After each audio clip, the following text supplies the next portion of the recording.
vocês, mas eu queria só fazer uma introduçãozinha. Então você pode abrir no Salmo 119, o versículo 105.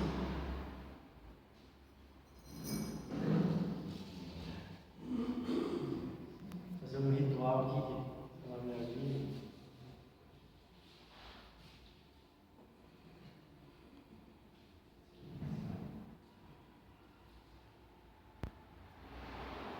Salmo 119, 105, todo mundo achou? Ele diz o seguinte: Tua palavra é lâmpada que ilumina os meus passos e luz que clareia o meu caminho. Vou repetir mais uma vez. Tua palavra é lâmpada que ilumina os meus passos e luz que clareia o meu caminho. Amém? Agora, irmão, você vai lá, guarda aí no Salmo 119, né? Aí você vai lá para o Evangelho de João, no capítulo 8.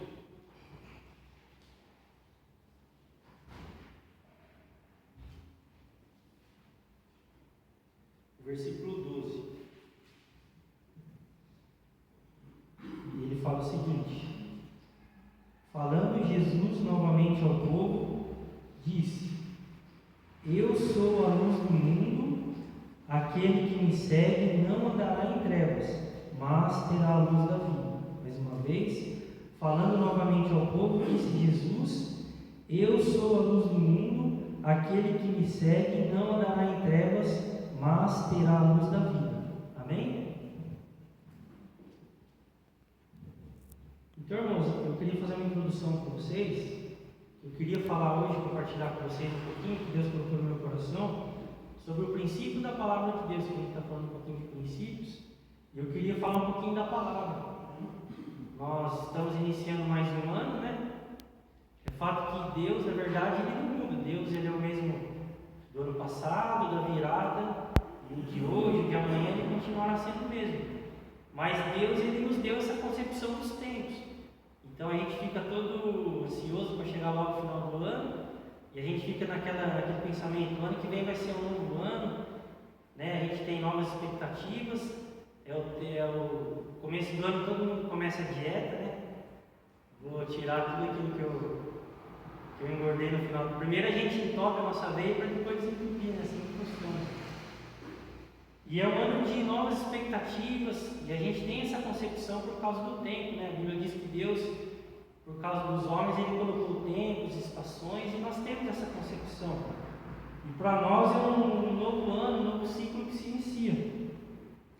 E eu queria falar que para nós começarmos esse ano, debaixo do princípio da palavra de Deus, para que nós possamos ter um ano de bênção, um ano de paz, um ano de perseverança, um ano de alegria, um ano na presença de Deus, firmados na palavra de Deus, no Evangelho de Jesus Cristo, amém?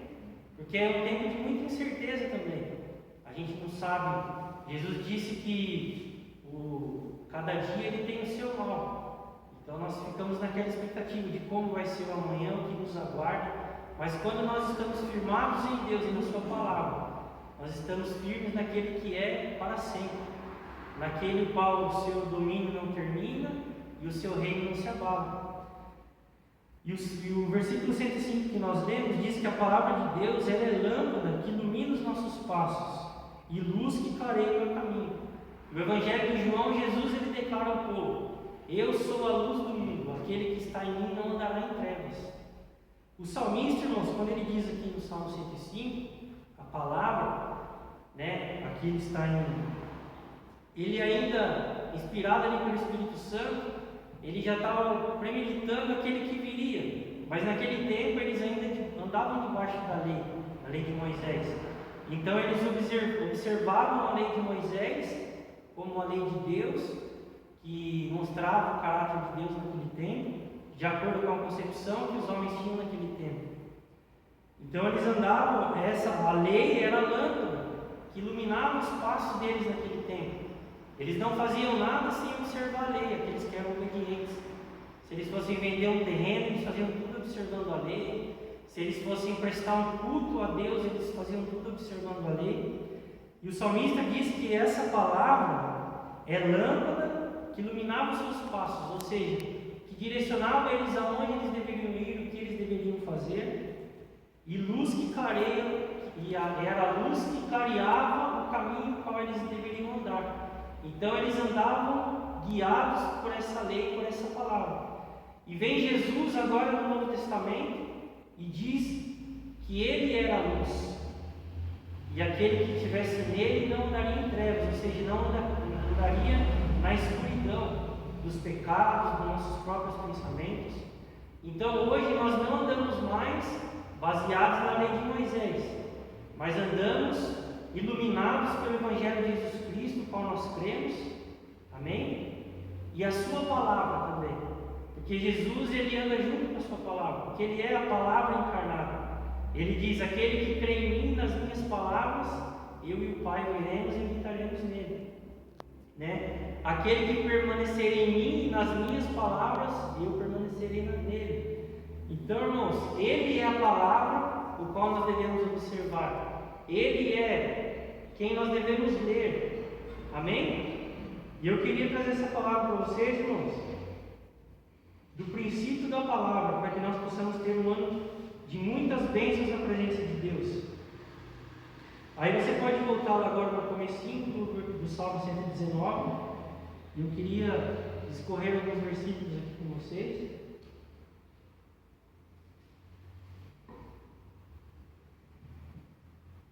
Sobre a excelência de quem é Cristo e da sua palavra. Salmo 119, versículo 1, ele fala o seguinte: bem-aventurados aqueles cujos caminhos são íntegros e que vivem de acordo com a lei do Eterno. Então ele começa, irmão, dizendo que bem-aventurados são aqueles que andam em caminhos retos, em caminhos honestos, em caminhos de paz, em caminhos de amor, e que vivem de acordo com a tua lei. Para nós hoje é que vivem de acordo com o seu Evangelho, que vivem de acordo com a palavra de Jesus Cristo. Então aqueles que vivem dessa forma, irmãos, são bem-aventurados, amém? Hoje se coloca que bem-aventurados são aqueles que têm posses, bem-aventurados são aqueles que, sei lá, têm tantas coisas, mas a Bíblia diz que bem-aventurados são aqueles que os seus caminhos são íntegros, de honestidade, de paz, e que vivem de acordo com o Evangelho de Cristo. O versículo 2 ele diz o seguinte: felizes os que guardam suas prescrições e o buscam de todo o coração, e não se entregando à prática de iniquidade, seguem seus caminhos do Senhor. Então, feliz, irmão, ele está dizendo aqui, não é aquele que ganhou na mega da virada, feliz não é aquele que conseguiu comprar a casa própria, se bem que para nós é uma alegria. Feliz não é aquele que conquista bens, posses, poder, mas feliz é aquele que guarda o Evangelho de Jesus Cristo, é aquele que guarda a sua palavra no coração e o busca de todo o coração. Hoje, eu até às vezes eu oro a Deus, porque na correria do dia a dia, eu falo por mim, mas a gente busca Deus de uma maneira muito superficial. A gente faz uma oraçãozinha meia boca de manhã, porque a gente às vezes já acorda atrasado, a gente canta um louvor mais ou menos, né, no carro, ou quando está no trabalho. Mas aquele que busca Deus, irmão, de todo o coração é feliz. E quem é aquele que busca de todo o coração? É aquele que entende a sua pequenez e a grandeza de Deus. Aquele que busca Deus de todo o coração é aquele que sabe da sua fragilidade, mas que confia na grandeza de Deus e entrega sua vida totalmente a Ele. Aquele que busca Deus de todo o coração é aquele que ama a Deus no momento de dificuldade ou no momento de alegria. É aquele que chora, mas ele está confiante em Deus. É aquele que se alegra com a bênção que recebeu, mas ele sabe que também aquilo veio de Deus. Amém? E não se entregando à prática de iniquidades. A Bíblia diz, irmãos, que nós somos pecadores, que fomos redimidos a Deus. Mas aqueles que andam na prática de iniquidade é aqueles que não se incomodam mais por causa do pecado. Aqueles que a Bíblia Bíblia diz que a iniquidade é o pecado repetitivo, né? De uma maneira mais simples de se explicar, é quando a gente peca e o pecado já não nos incomoda, já vira uma coisa comum.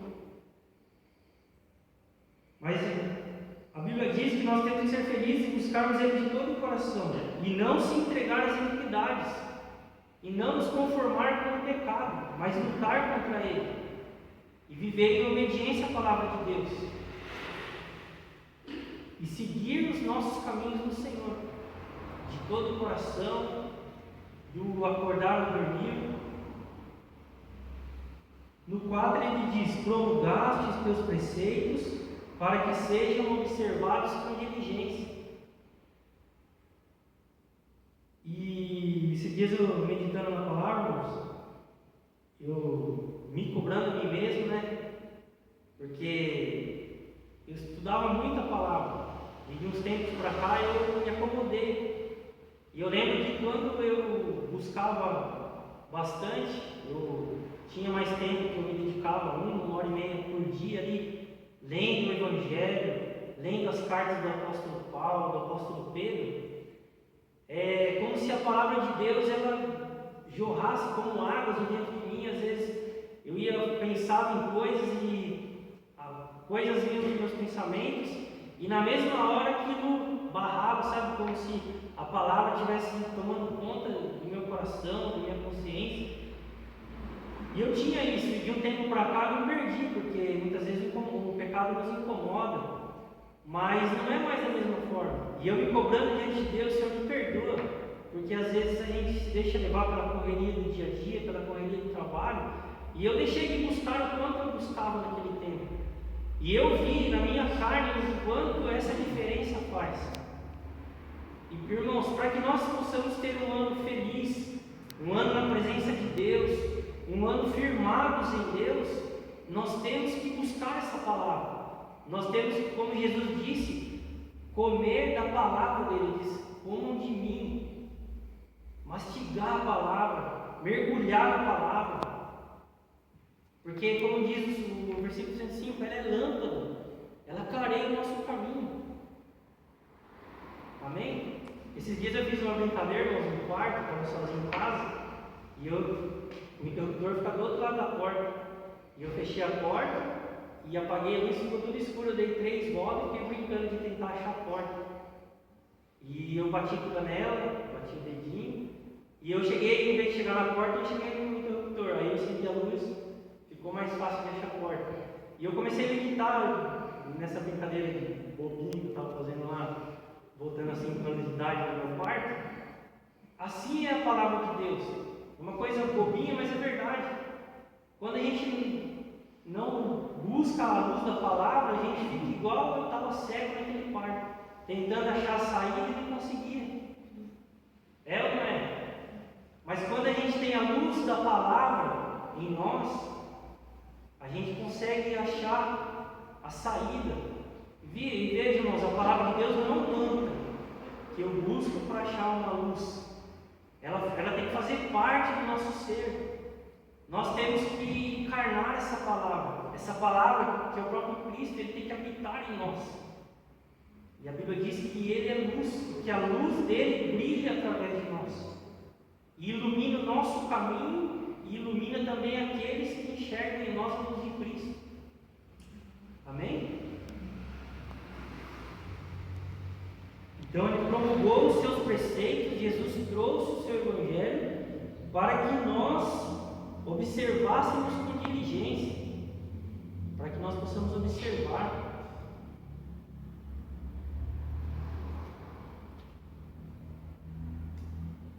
Aí ele fala: tomara-se firme a minha conduta, para que eu observe os seus decretos. Para isso, irmãos, muitas vezes a gente vai ter que ser firme no propósito de buscar em Deus a sua palavra, porque vem o cansaço do dia a dia, porque vem os problemas, e a gente fica tão afobado por causa dos problemas, que a gente se esquece de quem é Deus, e que a sua palavra é luz que ilumina o nosso caminho, e a gente desanima, e a gente fica prostrado diante do problema. Mas tomara que nós estejamos firmes nessa conduta de buscar a palavra de Deus, de nos encher dessa palavra, que nos mantém firmes.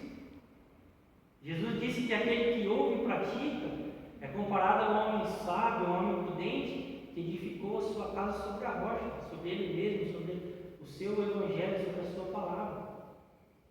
Que nós possamos ser observadores e mais ainda, irmãos, praticantes, para que a nossa fé esteja firmada na rocha, para que venha o vento, tempestade, seja o que for, e bata com força e essa casa que somos nós, que é a nossa fé, se mantenha de pé, não por causa da casa, mas por causa do alicerce que é Cristo e a sua palavra. Amém? Aí no 6 ele fala: não terei de me envergonhar se ficar atento aos teus mandamentos. Não sei se você já aconteceu, irmãos, você pecar e na hora o Espírito Santo ilumina o teu entendimento, você fica todo envergonhado. Nossa! Mas a Bíblia diz que quando nós temos essa luz, né, a gente fica atento e a gente não passa por essa vergonha. Esse dia mesmo, irmão, fiquei nervoso lá, dei uns gritos, a minha irmã ouviu. A Bíblia diz que nós temos que confessar os pecados, né? E aí eu fui pedir desculpa, né? Irmãos, eu fiquei tão envergonhado, vocês nem imaginam, sabe aquele desenho da Ema que enfia a cabeça debaixo da terra? Eu queria fazer aquilo. E eu falei: nossa, me perdoa, que vacilo. Se eu tivesse segurado a língua e a ira, eu não tinha me envergonhado dessa forma. Mas a gente cai, irmãos, mas que a gente não fique prostrado, que a gente se levante pela força da palavra que habita em nós. Amém? O 7 ele fala: vou louvar-te com o coração reto ao aprender tuas justas decisões. Eu vejo muita gente hoje, irmão, desanimar de Deus ou dos seus caminhos, porque não conhece a palavra, porque ele escuta alguma coisa que não é, ou porque ele, da cabeça dele, ele criou ações de Deus que ele acha justo, e quando as coisas não acontecem, quando ele propôs do seu próprio entendimento, ele desanima de Deus. Mas a Bíblia diz que quando nós conhecemos as justas decisões de Deus, nós o louvamos com o coração reto. Não é o contrário. A gente quer louvar para depois conhecer. Não. Primeiro a gente tem que conhecer quem é Cristo, a sua obra, a sua palavra, para que nós possamos confiar em quem Ele é e louvar a Ele de coração reto. E chegar aqui na comunidade, igual a gente fez hoje, e cantar a plenos pulmões que Ele é um Deus de paz, de amor, de alegria, que Ele é um Deus perfeito. Mas se a gente não conhecer, a gente desanima na primeira coisa que não acontece conforme o nosso planejado.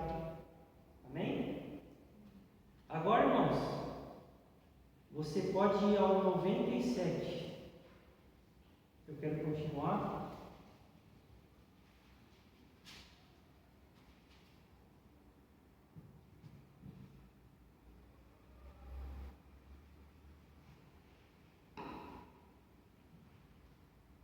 Ele fala o seguinte, o salmista: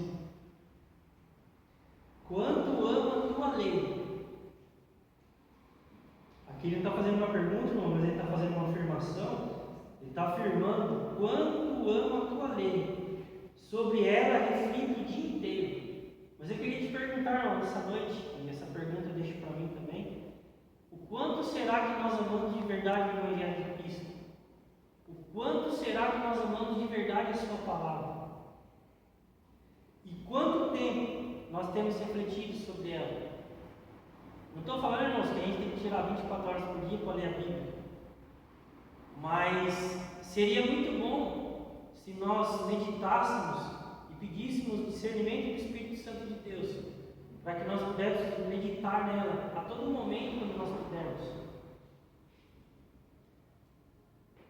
Seria bom, irmãos, se essa palavra ela pulsasse de verdade no nosso coração, igual a batida do nosso coração, que bate e nos mantém vivos, Que a palavra de Deus ela possa ser em nós igual ao nosso coração, que ela possa bater e pulsar dentro de nós, para que ela venha nos manter vivos na fé, para que ela venha nos manter vivos na esperança da palavra de Deus, do Evangelho de Cristo. Vem dias difíceis por aí, irmãos, mas Deus ele não muda, Ele continua sendo todo-poderoso. Ele continua sendo aquele que sustém a igreja. Amém? Ah, mas o governo é comunista, é socialista, não interessa. A igreja, desde que Cristo a formou, ela passou por muitos regimes violentos, assassinos e sanguinários. E ela se manteve até hoje. Porque quem mantém a igreja é o próprio Cristo. Amém? E que essa palavra seja para nós como comunidade, como um coração que bate, né? Que faz o sangue circular e nos mantém vivos e mantém os órgãos funcionando perfeitamente. Então, quanto nós amamos a lei, o Evangelho de Cristo e a pessoa do nosso Senhor? No 98 ele fala: os teus mandamentos me fizeram mais sábio que meus adversários, porquanto estão sempre comigo.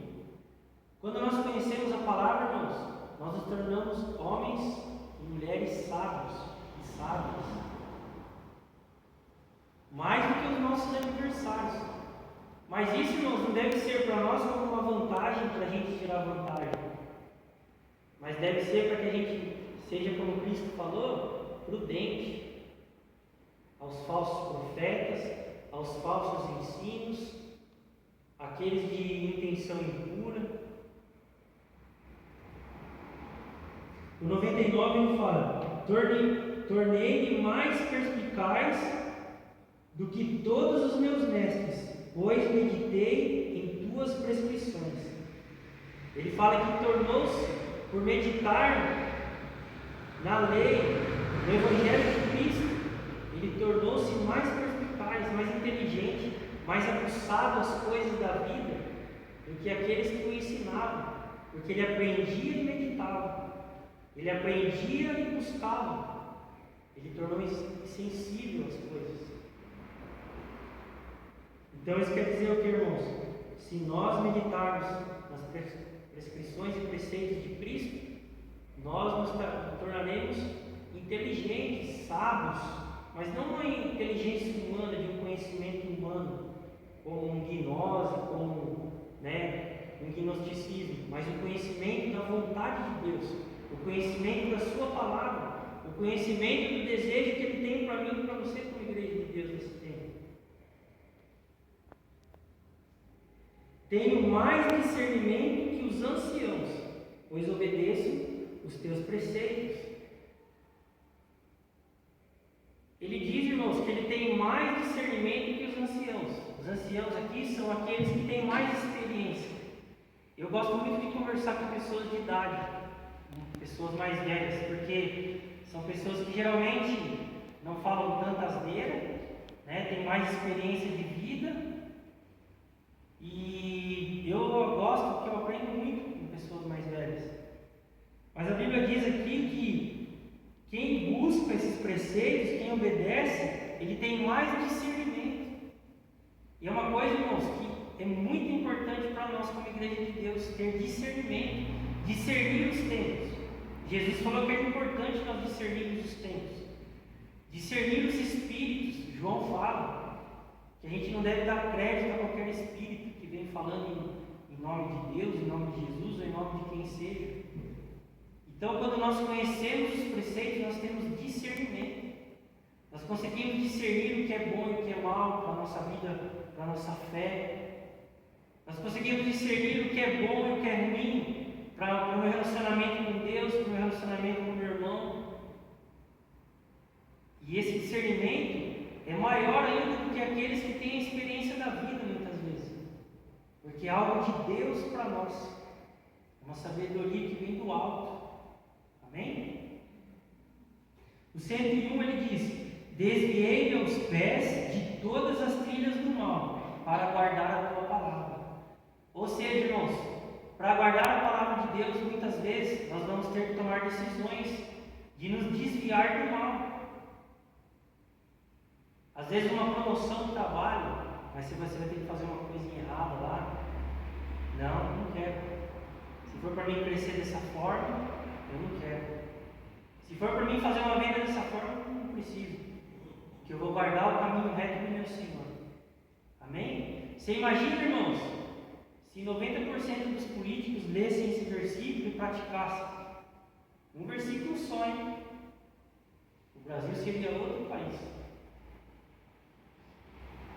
Mas não só eles, nós, essa palavra é para mim e para você hoje, nessa noite.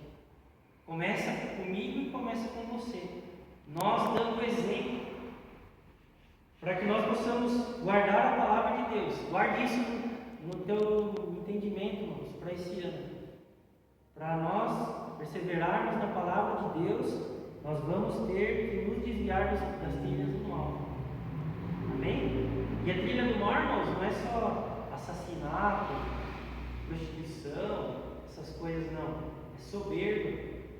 Quando eu uso o entendimento da palavra para benefício próprio, isso é um caminho do mal que eu tenho que me guardar disso também.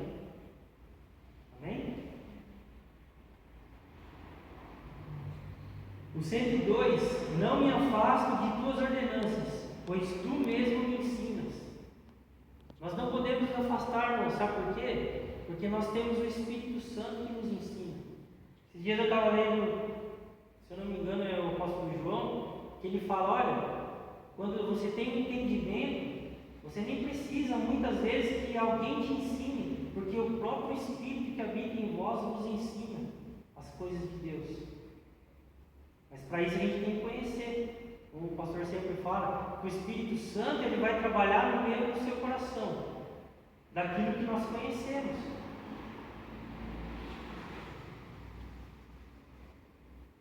E esse é o melhor dos professores, porque ele é verdadeiro. Jesus disse, né? Eu vou, mas eu vou enviar outro Consolador, e ele vos confirmará e vos trará à memória tudo aquilo que eu tenho dito. Porque ele habita em nossos corações, 24 horas por dia, irmãos. O 103 ele fala: quão doces são os teus decretos ao meu paladar, mais que o mel na minha boca. E quando eu estava meditando na palavra, para trazer, eu lembrei quando Cristo ele começou a ensinar, e ele começou a falar: olha, aquele que não come de mim, não tem parte comigo, aquele que não beber do meu sangue. E a grande maioria das pessoas que estavam ali com ele começaram a sair. E os discípulos, dura essa palavra, mestre.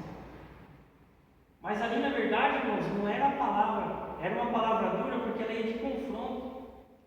Mas mais duro ainda era o coração daqueles que estavam ouvindo. Porque a palavra de Deus muitas vezes ela confronta a soberba, o orgulho, a vaidade. E muitas vezes ela se torna dura por causa da dureza do coração daquele que o ouve. A Bíblia também diz que para aqueles que creem é um bom perfume de Cristo, mas para aqueles que negam é cheiro de morte. Mas fala que os decretos de Deus ao nosso paladar são mais doces que o mel. Porque quando nós conhecemos de verdade o seu amor, a sua misericórdia, a sua graça, a sua paz, a sua alegria, ela se torna doce. Amém, irmãos? Então que o nosso paladar, a partir de hoje, seja doce para a palavra de Deus. E se for amarga, que ela possa transformar também o nosso paladar. Porque ela é uma palavra que transforma também, que leva o homem ao arrependimento. E o 104 ele fala: graças aos teus preceitos tenho entendimento, por isso detesto todos os caminhos da mentira. Então, irmãos, graças ao Evangelho de Cristo, graças ao nosso Senhor e Salvador, que se entregou por nós e que veio em carne, que a Bíblia diz que o Verbo ele se fez carne e habitou entre nós. Ele trouxe esses preceitos Ele trouxe esses mandamentos e nos deu entendimento. Para quê, irmãos? Para que nós venhamos